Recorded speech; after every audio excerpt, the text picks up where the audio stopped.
Assalamualaikum warahmatullahi wabarakatuh. Hello everyone, how is everyone doing today? Thank you for joining my class. I hope everyone is doing good and we're going to have fun today. So I have told you in the previous meeting that we're going to have new material today. But before that, I need you to prepare your phone and then type menti.com on your browser.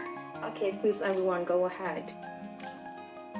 Okay, have you found it? And then type the code. It's 13245848. If you're done, click enter and answer any question that appears on your phone screen.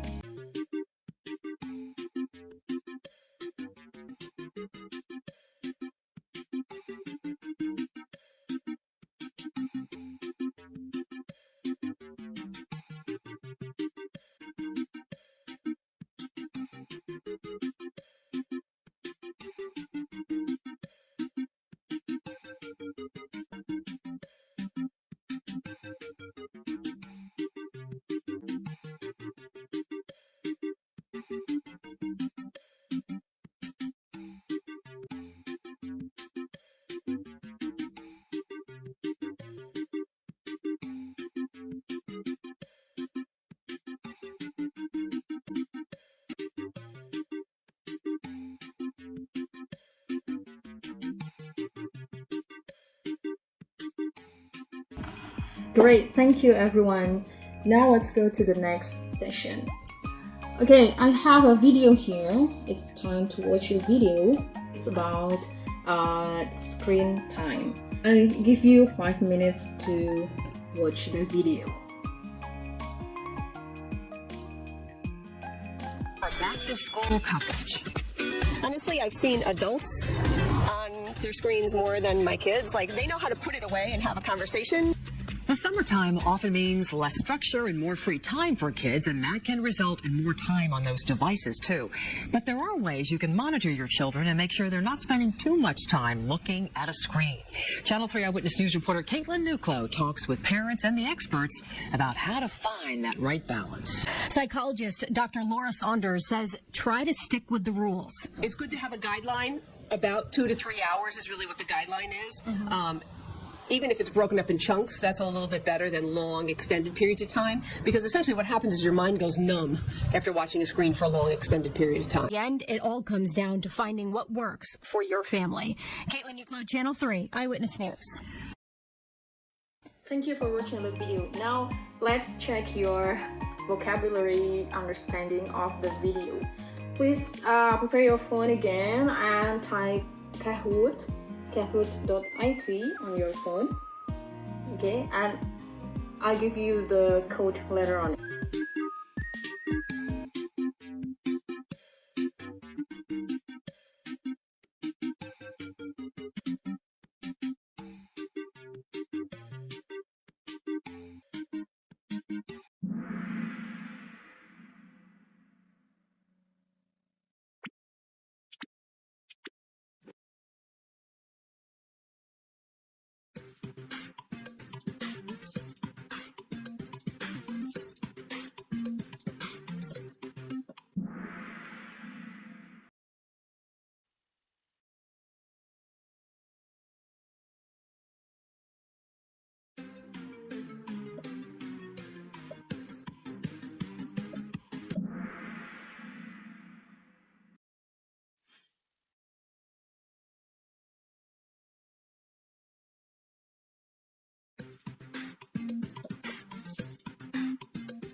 So, guys, the two previous activities that we have done show us how to have or to give opinions or views on certain matter or problem.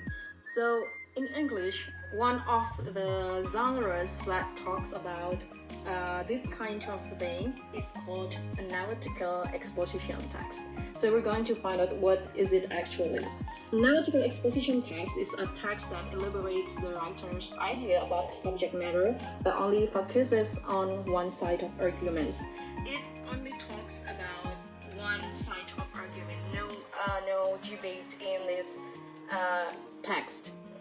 It is written to persuade the reader or listeners or audience that the idea is an important matter by developing arguments to support the idea. So if you have any idea about something and you think it's important for everyone to know about this, and that the text that you are writing or a speech that you're speaking is kind of analytical exposition text. Then the general structure of analytical exposition text. There are only three elements in analytical exposition text. The first one is thesis. It introduces the topic and indicates the writer's point of view. So it is like an introduction to your audience about what you're going to talk about. And the next element or the next section is called argument. In this section, you explain the arguments that support your ideas, and each argument must be supported by evidence and explanation. And then the last one is called reiteration. It's just like restating the thesis. Next, we move to the language feature of analytical exposition text. Analytical exposition text uses present tense in expressing the writer's point of view. Usually it involves verb one, in most cases for actions or things happening in daily basis or how to state facts. Next is its use of causal conjunctions. It's to show the cause and effect relationship, for example, as a result, because, due to, consequently, because of, and other conjunctions that show cause and effect relationship. The third one is the use of mental verbs. So verbs that is used to express thoughts and feelings, such as I think, I feel, I believe, I doubt, or I disagree. And the last one is the use of connective words. It's words that you use to connect ideas within your text. For example, in addition, however, moreover, finally, besides, next, and other words that connects between ideas.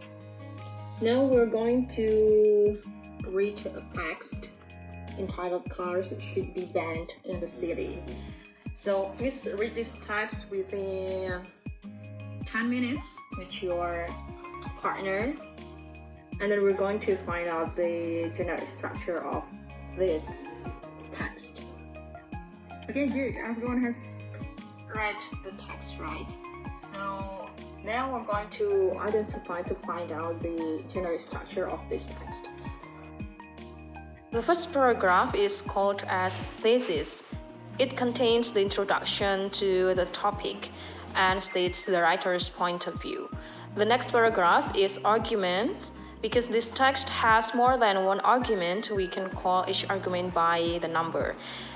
So the second paragraph is argument 1, the third paragraph is argument 2, the next paragraph is argument 3, and the last paragraph is reiteration. Okay, next I want you to identify the language feature of this text.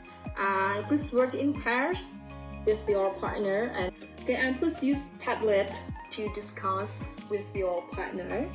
And this is the first assignment for you, so please screenshot your discussion in Padlet and upload it on Google Classroom. Now please do it in pairs and finish it in 10 minutes.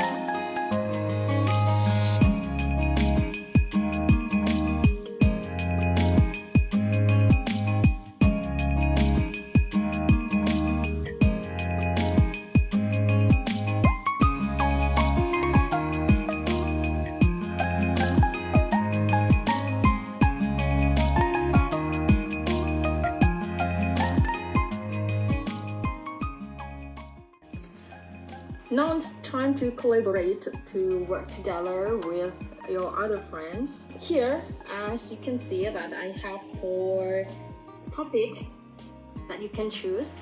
Okay, please choose one of these topics. The first one is waste management. Second one is early marriage. The third one is bullying, and the last one or the fourth one is savings for the future. Savings mean menabung, yeah. Okay, now let's check out how to do this project. You will be in groups of 3 or 4. We're going to arrange your groups later. You can choose one of the provided topics that I've taught you, and then decide your group stance, whether you agree or disagree with that topic. Remember, one member should come with at least one argument or one idea that later will be combined with other ideas of your group members. And next, use Padlet to collaborate with your group members. And the final product of this discussion or this group work is a paragraph containing your ideas about the topic. And all of the ideas that you have combined or that you have found within your group discussion. And later on, I need you to upload your final work to Google Classroom.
The final project of this material, an analytical exposition text.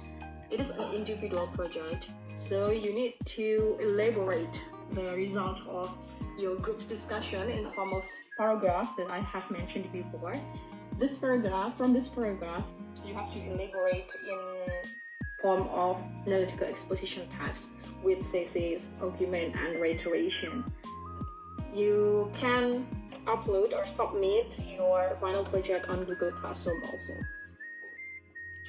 There are criteria for your final project. The first one is your text should at least contain 3 paragraphs, because we have 3 elements in general structure: thesis, argument, and reiteration. So at least you have 3 paragraphs in your text. The next one is, as I have said, the structure should include thesis, argument, and reiteration. The next is each paragraph should consist of at least 3 sentences. It only applies for arguments.